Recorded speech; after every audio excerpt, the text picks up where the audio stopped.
Dans cette direction-là, il n'y a que du sable et du soleil.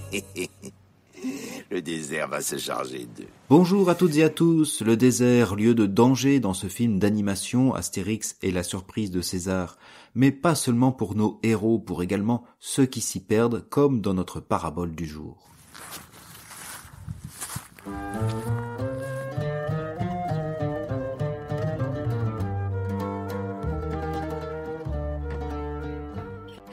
Ce dimanche, nous entendrons la parabole du fils prodigue, du père miséricordieux et du frère oublieux. Mais ce n'est pas celle-ci qui nous concerne aujourd'hui. Vous pouvez toujours lire les 3 articles que j'ai consacrés à la parabole du fils prodigue. Je mettrai les notes à la fin de ce podcast et vous retrouverez également les liens sur le blog. Cette parabole dite du fils prodigue fait partie d'un ensemble de 3 autres paraboles du chapitre 15 dans l'évangile de Luc. La brebis perdue, la drachme perdue, le fils perdu, mais tous retrouvés. C'est à l'occasion de la première parabole que Luc nous plonge dans le désert. Je cite, « Les publicains et les pécheurs venaient tous à Jésus pour l'écouter. Les pharisiens et les scribes récriminaient contre lui.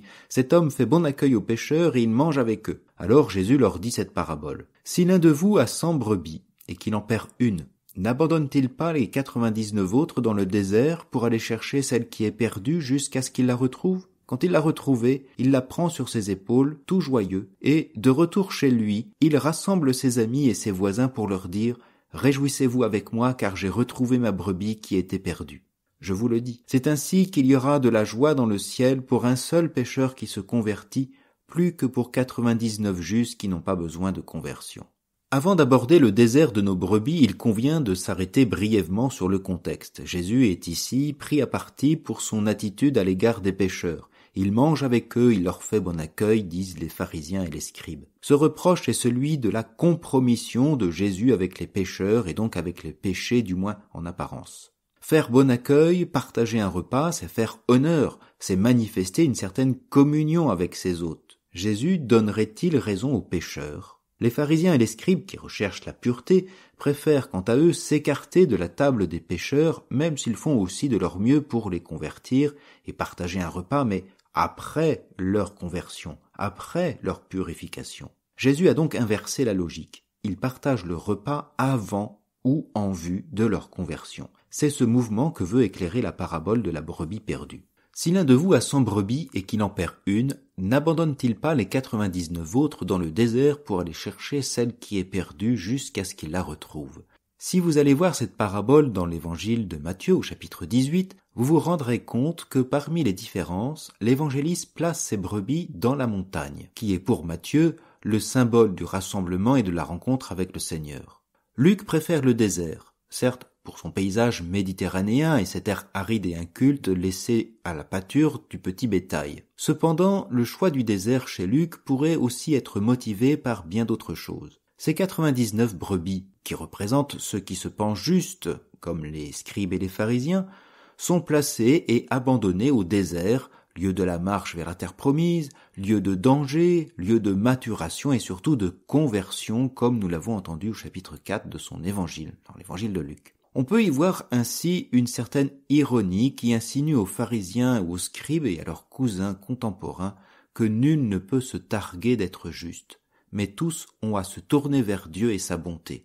Il y a bien une brebis perdue, mais les 99 autres ne sont pas encore arrivés au salut de la terre promise, d'une terre verdoyante. C'est le premier point. Et puis, vous vous souvenez de notre désert d'hier, celui du bouc émissaire. Un homme était chargé d'aller au désert pour y abandonner ce bouc qui portait les péchés du peuple. Ici, nous avons bien le désert, la brebis a remplacé le bouc et l'action de l'homme n'est plus la même. Dans notre parabole, l'homme part chercher celle qui était perdue pour la ramener. Il ne s'agit plus d'aller au désert pour y abandonner l'animal, représentant le mal, mais d'aller à la recherche d'une brebis pour son bien, pour celui du troupeau enfin ou complet, et plus encore pour la joie du berger et de son entourage. Les deux mouvements ne sont pas contradictoires. Le récit d'hier montrait combien Dieu voulait nous écarter du mal en le plaçant au désert. Mais il vient aussi au désert pour ramener vers le bien, réconcilier ceux qui semblaient perdus. La brebis égarée, qui représente ses pécheurs, n'est pas définitivement perdue dans ce désert. Jésus nous montre toute son espérance. Nous plaçons facilement des personnes dans les déserts, à l'écart, dans un espace représentant le mal. Ils sont à nos yeux des gens à éviter, à ne pas fréquenter, parfois d'ailleurs pour de bonnes raisons objectives. Mais c'est avec ces personnes que Dieu veut renouer. Il y a de l'espérance et surtout de la persévérance chez ce divin berger. Il part jusqu'à ce qu'il la retrouve. Il ne s'agit pas d'une option, c'est une mission vitale et indispensable. Et cette mission concerne chacun d'entre nous. Dieu est capable d'entrer dans nos déserts pour nous y chercher, pour nous ramener en nous portant sur ses épaules. Nous ne sommes pas que péchés, faibles, faillibles ou indignes à nos yeux ou aux yeux des autres.